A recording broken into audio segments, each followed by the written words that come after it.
اکثر اور بار بار مجھ سے یہ سوال کیا جاتا ہے کہ جب کوئی تمہیں چھوڑ جائے تو اس کا دکھ کیا ہوتا ہے، جب تم آنسو بہاتے ہو اور اللہ کی طرف سے ہدایت کی نشانی کیا ہے۔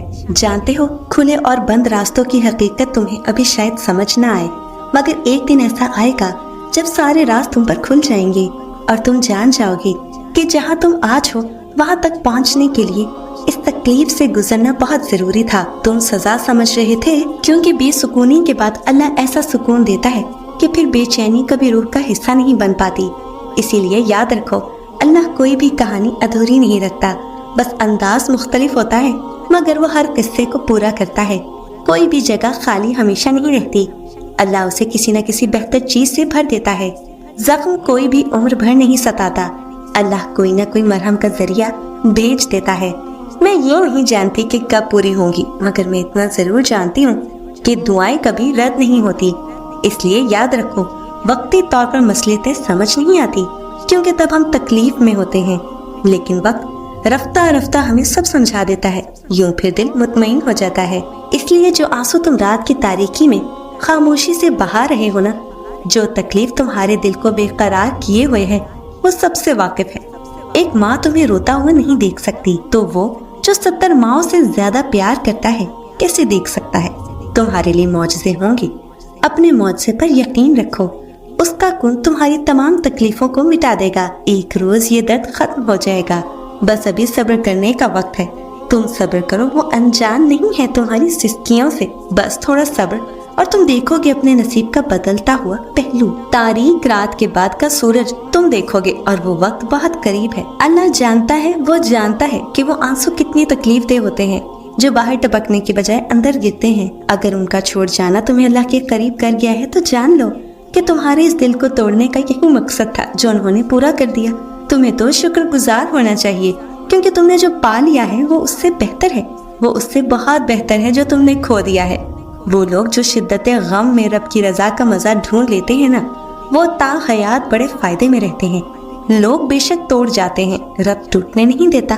جو آنسو ہم اللہ کے سامنے بہاتے ہیں وہی ہمارے لیے سکون کا باعث بن جاتے ہیں۔ ہو سکتا ہے اللہ نے تمہیں اس وقت اکیلا کر دیا ہو جب تمہیں لوگوں کے ساتھ کی اشد ضرورت تھی، اور پھر ایک وقت آتا ہے جب تم خود اقرار کرتے ہو کہ اللہ اب مجھے کسی انسان کے ساتھ کی ضرورت نہیں، اور شاید وہ یہی سننا چاہتا تھا۔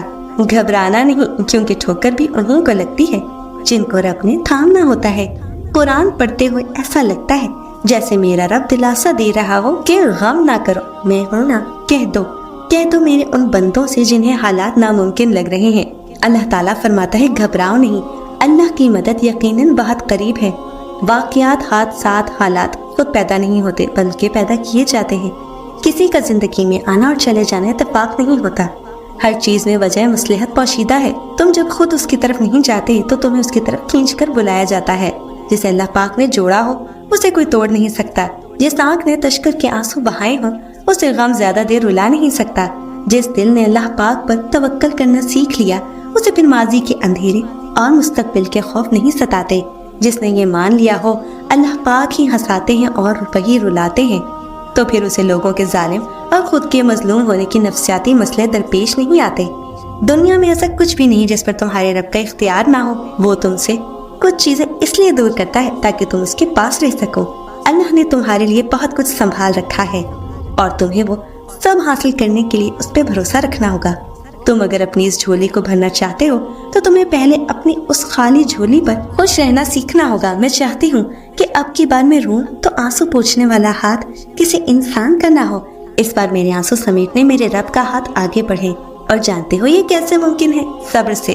ہچکیاں لیتے ہوئے وجود پر جو صبر حاوی ہو جائے وہی اللہ کا ساتھ ہے۔ کچھ ٹھوکریں گہری اسی لیے ہوتی ہیں تاکہ ہم جان سکیں کہ اس سب کے بغیر رہ سکتے ہیں ہم، لیکن اللہ کے بغیر گزارا نہیں کر سکتے۔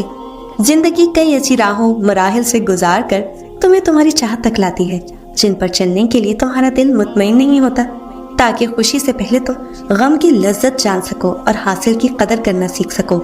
شادی ٹوٹے گی تو کسی اور سے ہو جائے گی، جاب جائے گی تو اور مل جائے گی، کوئی ٹھکرا دے گا تو دنیا اور انسانوں سے لدی پڑی ہے۔